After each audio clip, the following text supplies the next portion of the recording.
In 7th century Spain, one bishop defended Mary's virginity so fiercely that tradition says the Virgin herself descended into Toledo's cathedral and clothed him with a sacred chasuble as a reward. Saint Ildephonsus of Toledo lived when Spain was still Visigothic and the church shaped politics.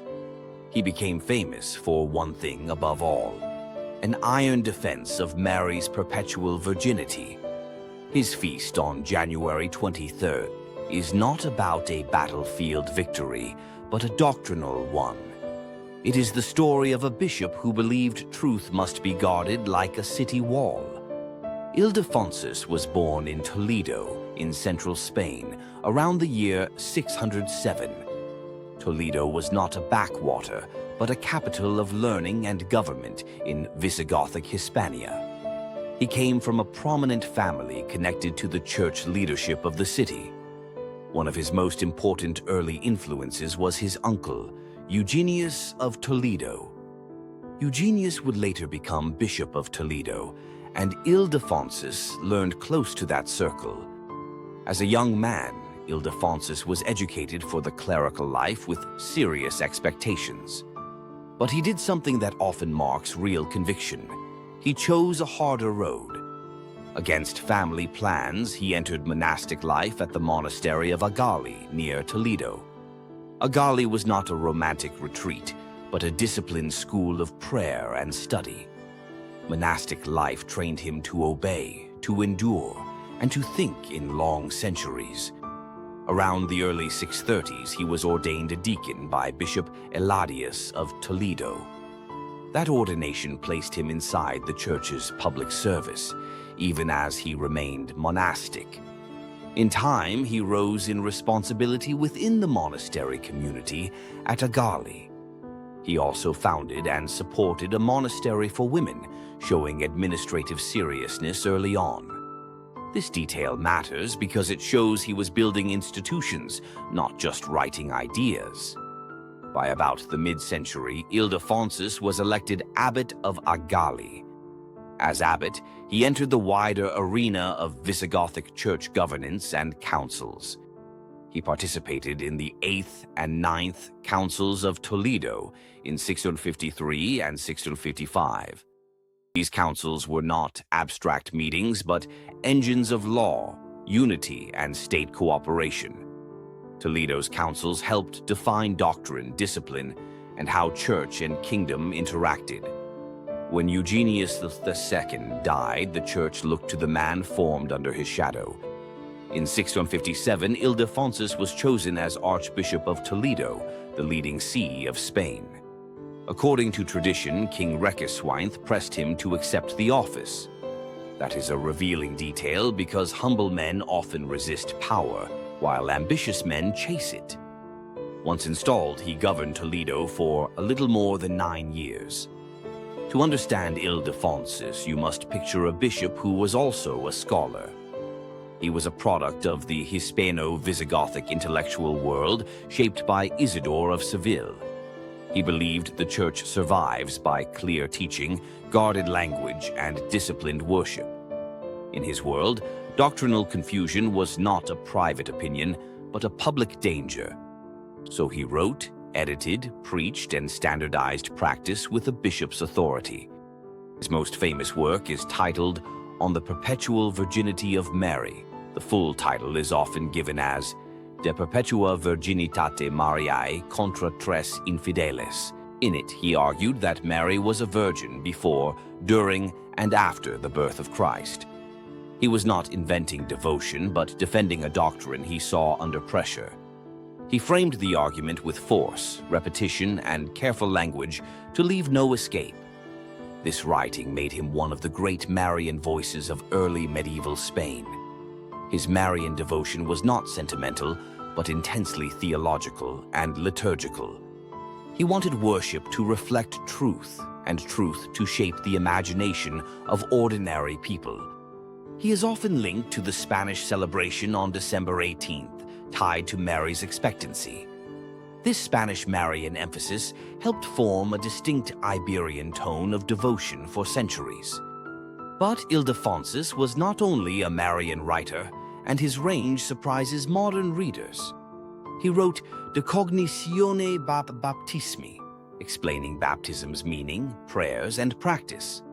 He wrote De Viris Illustribus, a continuation of Isidore's work on famous Christian writers. That book became a valuable historical source for the Spanish Church in his era. He also produced or influenced liturgical texts that supported uniform worship in his region. His relationships mattered because bishops in Toledo formed chains of discipleship. He addressed at least one major work known to have a later successor and collaborator circle. After his death, later bishops like Julian of Toledo promoted his memory and writing. Another later archbishop, Chasuble, wrote a more embellished life that spread famous legends. This matters because medieval sainthood is often carried by texts, not by photographs. Now we come to the miracle story that made artists return to him for generations. According to a strong Spanish tradition, Ildephonsus received a vision of the Virgin Mary. The story is usually dated to December 18th, in the year 605. He was praying and honoring Mary in the cathedral setting when the event unfolded. A light filled the church, and most people fled, unable to bear the radiance. Ildephonsus remained with a few attendants, steady enough to stay in place. Mary, the tradition says, descended and sat on the episcopal throne of Toledo. She praised his defense of her virginity, and then presented him a special vestment. The gift was a chasuble, a priestly garment associated with the bishop at the altar. He was told to wear it only on Marian feasts, as a sign of honor and restraint. This miracle is treated as tradition, not as a modern court-tested historical report. Yet, the story's power is visible in how deeply it shaped Spanish piety and art. Painters repeatedly depicted Mary placing the chasuble over his shoulders. El Greco's famous image of Saint Ildephonsus is part of that cultural afterlife. Legends also connect him with remembering Saint Leocadia of Toledo in dramatic visions. When you strip away embellishment, the core remains hard and simple. Ildephonsus lived as a bishop who protected doctrine with the seriousness of law. He saw Marian doctrine as Christological because who Mary is points to who Christ is. To him, denying Mary's perpetual virginity was not minor, but a wound in confession. That is why his writing is argumentative, focused, and designed to be remembered. He also encouraged disciplined sacramental life and preparation, especially around communion. He was not trying to make religion easy, but to make it real and consistent. His model of leadership mixed monastic discipline with public responsibility. That combination is rare, and it explains why Toledo treated him as a standard. Ildephonsus died on January 23rd in the year 667, after about a decade as archbishop. He was buried in Toledo, traditionally connected with the Basilica or Church of Saint Leocadia. Later centuries saw his relics moved, with traditions placing them in Zamora in Spain. The movement of relics is typical of medieval devotion and civic identity. Cities wanted holy patrons because patrons meant protection, prestige, and pilgrimage. Because he lived long before the modern canonization process, he was not canonized like later saints. There is no single papal canonization date to quote because his cult is ancient. His sainthood was recognized through long-standing liturgical veneration in the Church. That is why you will not find a beatification ceremony or a canonization year. Yet his feast endured, and the Church kept his name in calendars and martyrologies. So what is he known for, in one sentence that survives the centuries? He is known as a scholarly Archbishop of Toledo who defended Mary with precision and courage. He is known for writing a major treatise on Mary's perpetual virginity. He is known for shaping Spanish liturgical life and strengthening ecclesial discipline. He is known for a famous tradition in which Mary rewards him with a chasuble. And if you ask why that matters today, the answer is not complicated.